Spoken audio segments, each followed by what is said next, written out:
The tragedy of my life was perhaps doomed from the start, its seeds sown in the vanity that's been etched into my bones since birth. I grew up basking in the envy of others, a feeling as natural to me as breathing. Our family lived in an affluent California neighborhood, in a standalone house with a meticulously manicured garden and a sparkling blue pool. My father ran a promising tech company, while my mother was an elegant housewife whose world revolved around me, ensuring I had nothing but the best.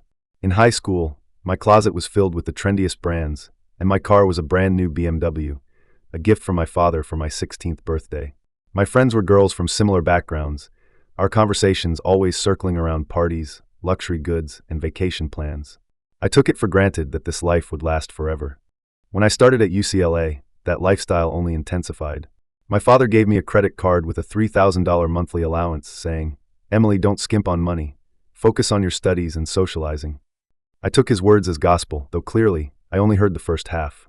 I became the queen of my social circle, throwing the hottest parties and wearing the latest designer clothes. My annual spending easily surpassed my hefty tuition.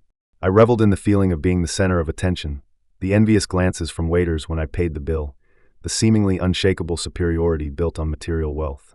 But in the fall of my junior year, that castle of money came crashing down. I still remember that weekend when my father didn't come home as usual.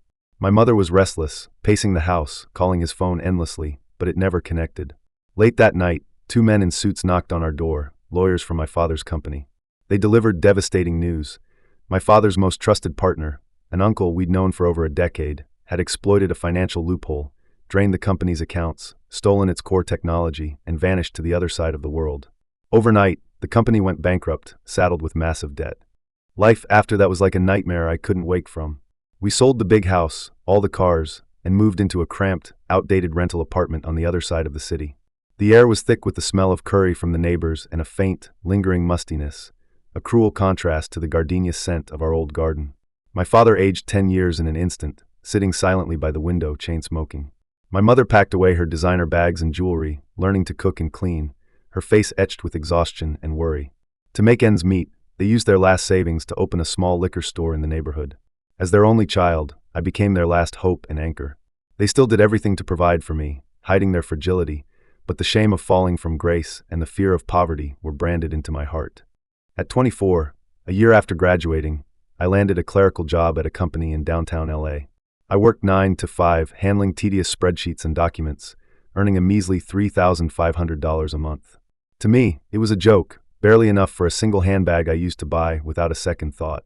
I spent every penny, and when it wasn't enough, I'd turn to my parents. They never refused, quietly counting out worn bills from the liquor store's ancient cash register, tinged with the smell of tobacco and thyme. Each time, guilt and resentment twisted together in my chest. I hated my incompetence, hated this endless, mediocre life. Then Mark appeared, like a fleeting ray of light in my dim world. In 2020, as COVID swept through, LA was gripped by panic. I posted on Instagram, half joking, "Who can still get N95 masks?" Minutes later, a stranger's account replied, "I have some. Need any?" That was Mark. We started chatting masks, life under the pandemic, then hobbies. His voice was warm and witty, magnetic through the phone. He complimented my voice, saying it was a pleasure to hear. Then he started sending money, $50 on Venmo with a note, "Get a nice coffee," then $100 with "Happy weekend." It wasn't much, but to me it was a lifeline, feeding my pathetic vanity. I used his money to shop online, buying makeup and clothes I could no longer afford. When my mother asked where the new stuff came from, I brushed it off. "Oh, a company bonus." After months of chatting, we moved to video calls. He was more mature and steady than I'd imagined, with sincere eyes. He was also more generous. We met in 2021, when restaurants were still half closed. He drove from San Francisco, and we met at a hotel near Santa Monica Beach. I still remember that day. We didn't do anything out of line, just ordered takeout, talked like old friends, and watched the ocean from the window. He was eloquent, confident, a software engineer. After dinner, he drove me back to my tiny apartment, sent me $200 via Venmo. For snacks, stay safe, and insisted on covering my travel costs. That feeling of being valued, cared for, made me feel like a princess again. During the Christmas break of 2022, Mark visited my parents' home. He'd thoughtfully asked about their preferences, bringing fine wine and tea. Steady, polite, successful, and most importantly, he looked at me with love. My parents couldn't stop praising him, convinced his house, car, and stable job made him the ideal partner. That night, my mother pulled me into the kitchen, gripping my hands, eyes glistening. Emily, you've chosen so well. I'm so happy for you. My heart was a mix of emotions. I knew I'd grabbed a lifeline to change my fate. If I played my cards right, I could have a happy, stable life. But deep inside, the beast of desire was already stirring. After we got together, I quit my dull clerical job. Mark gave me enough monthly allowance, but it couldn't fill the bottomless pit of my spending desires. I couldn't keep asking my parents. Their liquor store was barely scraping by. So a new idea took root. I needed an easier, faster-paying job. I posted on Reddit's job and side hustle forums, touting my fast typing and writing skills, hoping for remote clerical work, naively thinking $100 to $200 a day would be enough. No jobs came, but my inbox filled with weird messages, most with slick website links and enticing promises. Want to earn a week's salary in a minute? Exclusive data for easy wealth. I clicked the most professional-looking link, a flashy online gambling site with slots, digital wheels, and poker. To someone like me, clueless about poker rules, the simple number games and slots seemed easy, like pure luck, a 50-50 shot. Curiosity got the better of me. I tried a few rounds with the platform's welcome bonus. I followed a simple strategy, double the bet after a loss. I bet $100, lost, $200, lost again, gritted my teeth, bet $400, and won. After deducting my stake, I netted $100. In just an hour, my balance went from $0 to over $700.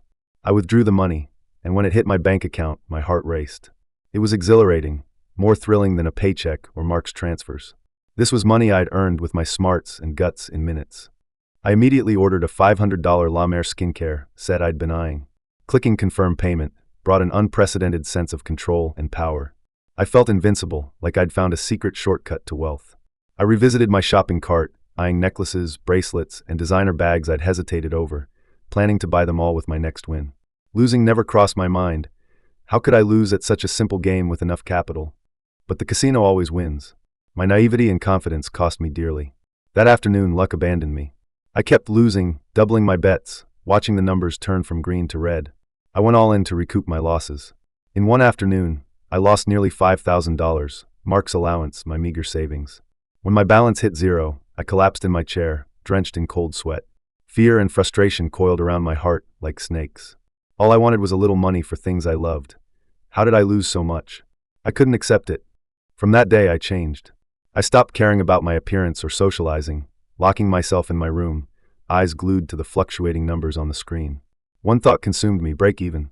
I studied sure-win strategies, joined gambling chat groups, but sank deeper. By October, I'd lost everything and racked up $40,000 in debt through predatory online loans. Collection calls and emails bombarded my phone, each ring like a death knell. Mark had proposed, and we planned a spring 2023 wedding. As the date neared, I knew I couldn't hide it anymore. One weekend evening, I summoned all my courage and confessed, but I couldn't say gambling. It'd make me sound foolish and depraved. I lied, claiming I'd been scammed by a high-return investment scheme, losing everything. I sobbed, painting myself as an innocent victim. Mark was silent for a long time, his brow furrowed. My heart sank. But finally he sighed, pulled me into his arms, and said, "Money can be earned again. As long as you're okay." He offered to clear my debt, but we'd have to cancel our grand wedding and register at City Hall, as he'd need to dip into his wedding savings. I had no room to negotiate, only gratitude and shame. I agreed. After paying off the debt, we got married and moved into his beautiful San Francisco apartment with bay views.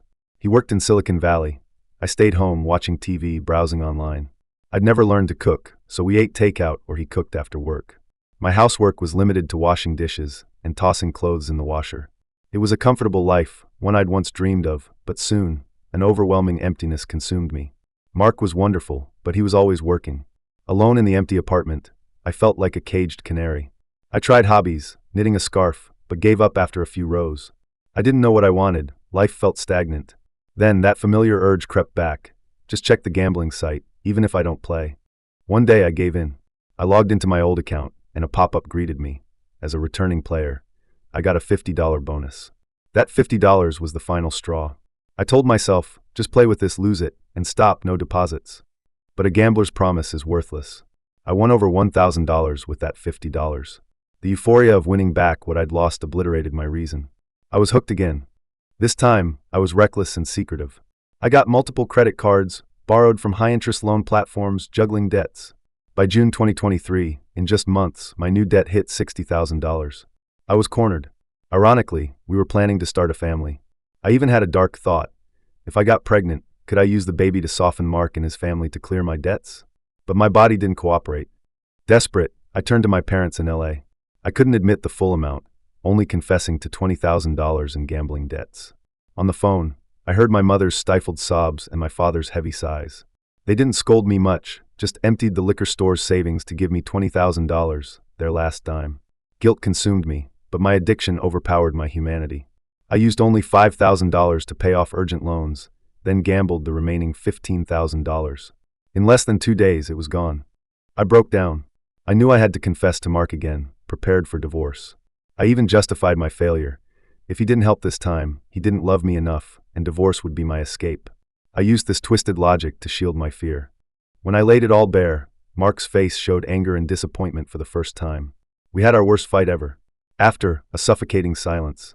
I expected divorce, but he just sat on the couch, hands in his hair, exhausted, and said, "Emily, we need to talk." He didn't give up on me.